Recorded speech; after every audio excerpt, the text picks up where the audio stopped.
Good day, everybody. I'm Mike Greenlay. Welcome to the Tradition Company's Going Vertical podcast. My co-host today, again, is Erik Hendrikson. Glad to have him on board. And also our special guest today is Mike Luckraft, General Manager and Director of Golf at Legends down in Prior Lake, a Legends Golf Club. I've golfed it plenty of times. It's a tremendous track. And Mike, you've had a really interesting, obviously, year here, but just in general, how is the course in terms of its maturity and how everything's going right now for Legends Golf Club? Well, golf got a little bit of a reset last year, and it was through challenging times, obviously, with the COVID piece affecting many businesses and people throughout the world. It really steered a lot of people towards golf and outdoor activities. And so in that manner, we were very fortunate. We had an extremely busy year. There were a lot of great unknowns at the start of the year. Corporate golf, which we do a lot of those events were, unsure if they could host, and they were canceling. And it gave access to the golf course for a lot of new players, for a lot of players coming back to golf, for people that maybe hadn't had a chance to play Legends before. And that's carried over to this year, which has been great. The corporate golf has come back. So those that maybe didn't host their event last year have decided that that they're going to come back again for 2021, and that's been a great piece of it. And the golf course is really, through a really high number of rounds last year, maybe more than we've ever done. It's been Scott and his team on the maintenance have done just a great job of kind of creating a different way to try to manage the golf course and to try and handle that many rounds, because right now we're kind of on the same pace that we were last year, which is great. Yep, it's been exciting to see all those new faces back out, but there's so much reinvigoration and re-interest in golf. Through all levels, junior golf, beginner golf, people coming back to golf. There's a lot of people working from home that have more access to some time to come and play. And that piece of it has been really unique and really well received. You mentioned the reset of the golf industry, and it appears to be the case. For those that don't know kind of the background on why tradition is in the golf business, you look at all the different companies, and we're centered around really finance and real estate, and certainly golf kind of falls into that real estate category, but really going back, close to 30 years with Tip Ennebeck and Ennebeck Construction, and being in excavating and digging in the dirt, and having friends that were interested in golf and being talked into building Willinger's golf course down in Northfield. I guess that would be described as kind of the first tradition golf course, and then Legends coming along not too long after. But there was really a boom there back, I guess I would describe that in the kind of the mid-90s to the early 2000s, where it was just really an incredibly popular sport. And, we were very fortunate with our golf courses to do lots of great business. We actually had a specialty golf course building division inside of Ennebeck Construction for a number of years. And not only did we build our own courses, but we were out there building other courses for individual real estate investors as well too. And just with life getting busier and more golf courses on the scene, maybe a little bit of saturation, and then with the last financial recession, everybody kind of was back in their bunkers or foxholes working, and just golf, I think, people just, again, the time involved in it, maybe the adrenaline, society where everybody wanted something a little faster pace or whatnot. It just seemed to be really challenging. And, from a golf course industry standpoint, there weren't great times for basically a decade there, where you're just kind of trying to tread water, wondering, what's next. They're talking about Frisbee golf or playing 7 holes or what are you going to do, right? It was, end up plowing under a lot of golf courses for housing, but then on comes the pandemic, and the world stops, and people realize that, actually trying to slow down a little bit and play golf and be outside and get connected with nature and that piece of it, it just really all of a sudden people realize it's a pretty magnificent game, and there's a reason it's been around for close to 200 years. So just funny how, obviously a terrible thing like a pandemic, but what that really did to reawaken people for the love of golf. Absolutely. You're right. There was, like a lot of industries, kind of a, as you called it, a saturation of golf, and people were, trying to make choices of where to play. And so there was definitely a lot of, bargain hunting and price cutting, and courses were cannibalizing each other a little bit, to the point where it really spread things out. I think what last year really did for us with golf and opening up all those new avenues was it forced us to try to rethink of how we were going to operate, because we were definitely getting calls in the last 3 or 4 years for 9-hole play, and people were stopping at the turn, and that was super unusual to have somebody try to call on a Saturday morning and ask about 9 holes. I mean, that's not something we've ever offered. And so we definitely sensed that people's time was more important to them, and thinking about it. It's not, our dad's old country club, hanging out at the course all day and playing cards all night. When I started in the business, the club I worked at definitely had some of that, but that's kind of totally different now. And just thinking of, okay, what programs can we offer to new people coming back to the game? So we developed kind of an entry-level lesson program, which just filled immediately. And the junior golf program, we expanded the junior golf program, both from a lessons and league standpoint, and that filled really quickly. And so all of those things, with people coming back to golf and kind of attaching themselves to the game, became such a unique thing for us, trying to say, okay, how can we grab a hold of this momentum and get people to Legends to really experience what we have to offer, both here and at Willinger. So it's been good. That brings up a good point. The junior golf, and that was one thing where people are talking about how the younger generation really isn't as interested in a slower moving sport like golf. They're more interested in something that's, you talk about video games, and not to rip on the younger generation, but it's just the electronic element of it, and golf being kind of the complete opposite of that, being outside, being methodical, focus, attention, that piece of it. Have you seen, I know those of us that are older have kind of rediscovered the game after the pandemic, but is this younger generation, have they suddenly now, because of this, are you seeing a greater interest at that level as well too? Yes, absolutely. Not only more kids, but boy, the quality of youth golf has, like everything, has just gone absolutely off the charts. I remember I was in high school just a few years ago, like 30.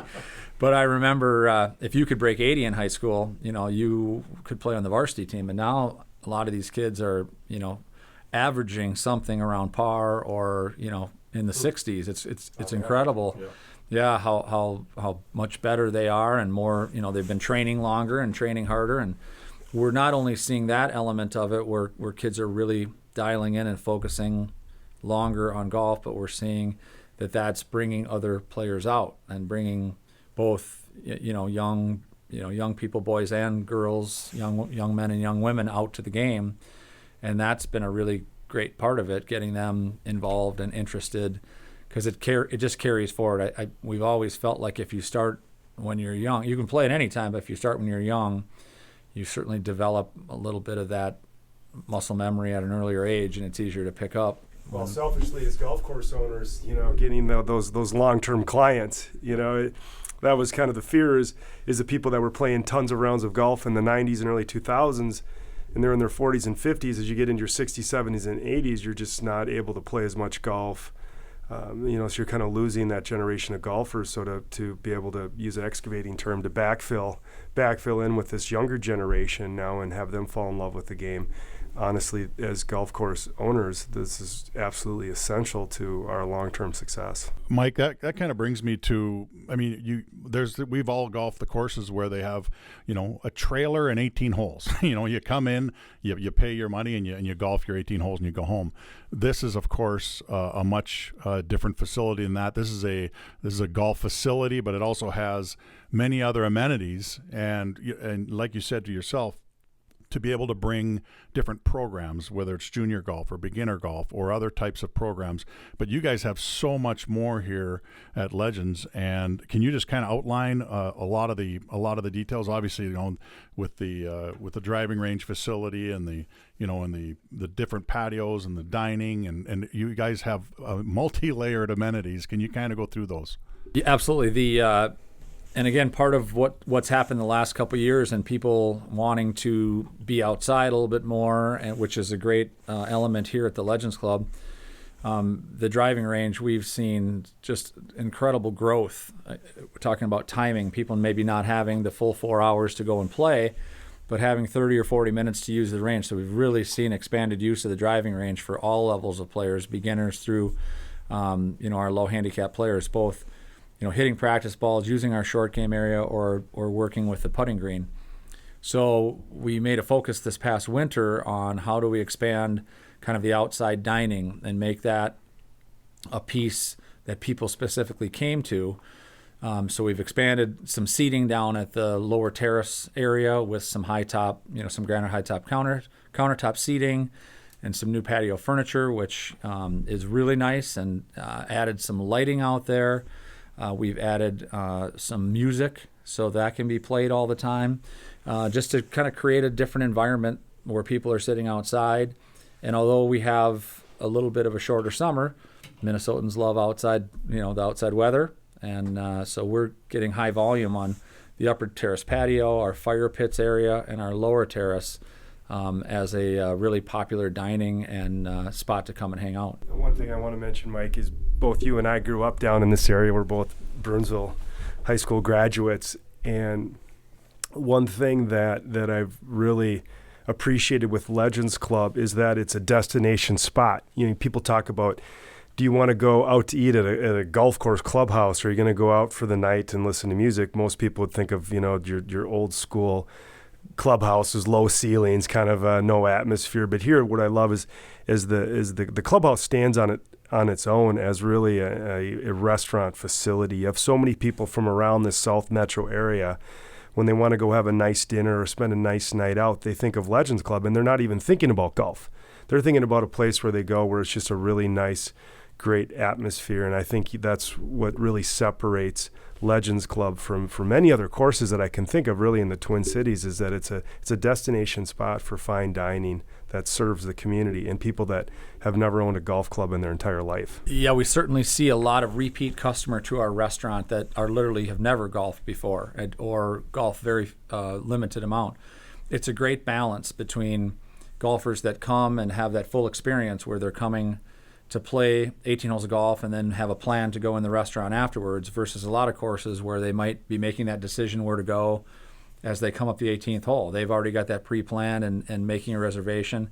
And it's a really, we call it upscale casual. It's a really kind of casual dining experience. We've got TVs going with the sporting events on. It's an active atmosphere, so there's a good vibe in the restaurant. There's always a little bit of a buzz, which the spaces that we talked about before with the outdoor dining, if that's where you want to sit and kind of view the golf course or look over a little bit of the property, you can do that. If you want to sit inside and enjoy the inside atmosphere, there's really a lot of different places that customers or diners can sit and kind of enjoy the different amenities at Legends Club. Yeah, I would really just encourage people to go online and check it out. If you're looking for a different spot to go have dinner or spend an evening eating outside, I mean, you look at the pictures of the patio and then the interior of the clubhouse, vaulted ceilings with the exposed timber and the huge fireplace. You look at that and you think there's no way that's a golf course clubhouse, because it really isn't. It's a fine restaurant is really what it is. Yeah. So Mike, and just wanted you to kind of go over a couple other things real quickly, because it's along with the training facility, along with the golf course, along with the programs that you guys have, you have other things as well, the fine dining, but you also have host a lot of weddings. I'd like you to outline how many tournaments you guys do on average every year, because I know you guys do a ton of those.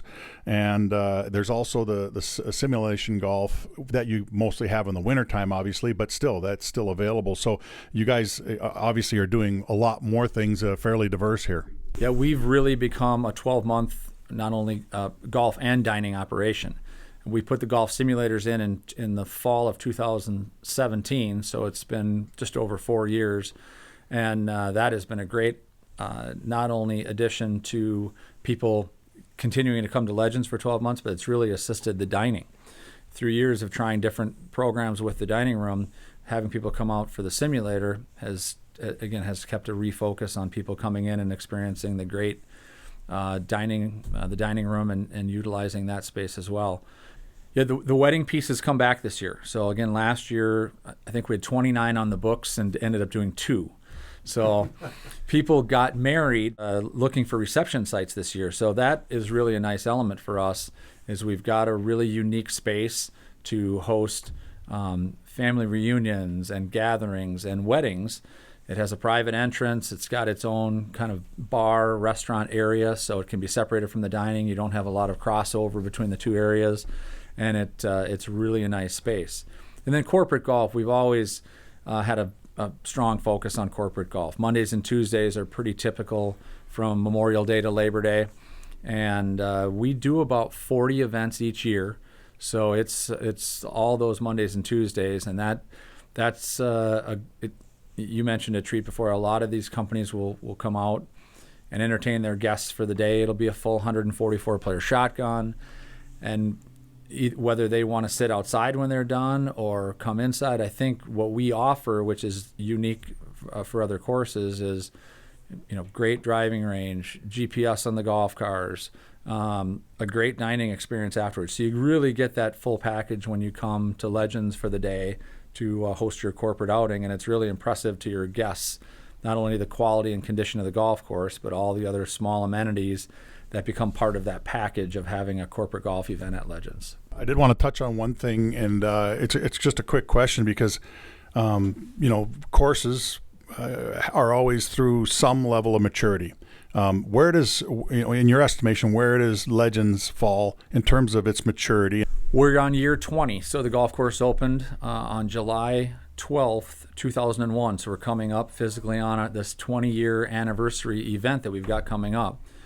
The really unique thing I always tell people about Legends is it has a little bit of an up north feel, where there's very few times you actually see other golfers on the golf course. You're really on the hole that you're on, and that's what you see. So it has a little bit of that up north feel. Like every golf course, we're constantly evolving, doing things that are needed to try to keep turf conditions healthy and going. Whether it's small tree removal or just creating spaces so there's more sunlight, different irrigation plans. But the golf course is very mature. This is when you're into this period. After about 10 years, your turf is really healthy and solid. So things that we do now is think about potential different tee locations, just to try to add some areas that can be utilized and help give other tee boxes a little bit of a break, or potential bunkering. There's some talk about maybe building a new green for hole number 9. Kind of push it out towards the pond a little bit and make that a little more challenging. But yeah, there's always a plan year to year that Scott and our maintenance team will go through. And golf courses, like a lot of agronomy programs, turf programs, they're adjusting to weather. This has been a unique summer where we've had a really, really hot June. That's super unusual to have that hot and dry June. So they've spent a lot of time on the golf course hand watering to really keep the turf conditions premier. And so when people come out here, they get the experience that they expect when they come to Legends Club. Well, Mike, like I said, any chance I get, I usually drop everything when someone says, "Hey, got to force them at Legends. Are you interested?" Because it's not just a premier course, but it's a premier facility.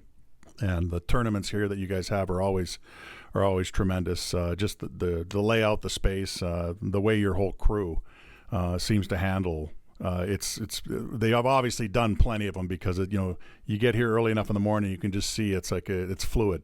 Just everyone, whether they're parking the carts or getting the greens ready or the signage and all that. So it's a lot of fun, and I hope I can come down here and carve out some time to try out my 3 fairway slice, and and we appreciate everything. Thanks, Mike. Yeah, as always, we love hosting events. It's what we do, and that's a really big part of it. We have a great team to do it, as you mentioned, and it's a unique part of Legends, but a big part of what we have at the club. And Erik's my boss, so he's the one who has to give me the green light if I can get a half day to come down here. That's good, but bring a bunch of pinnacles. Otherwise, it's gonna be an expensive day with those Provies. By the way, you don't have a 3-hole slice; it's a 2-hole hook. Yeah. Okay, well, it's not good either way. Maybe I'll have to come down and take a lesson. Thanks, gentlemen, and enjoy.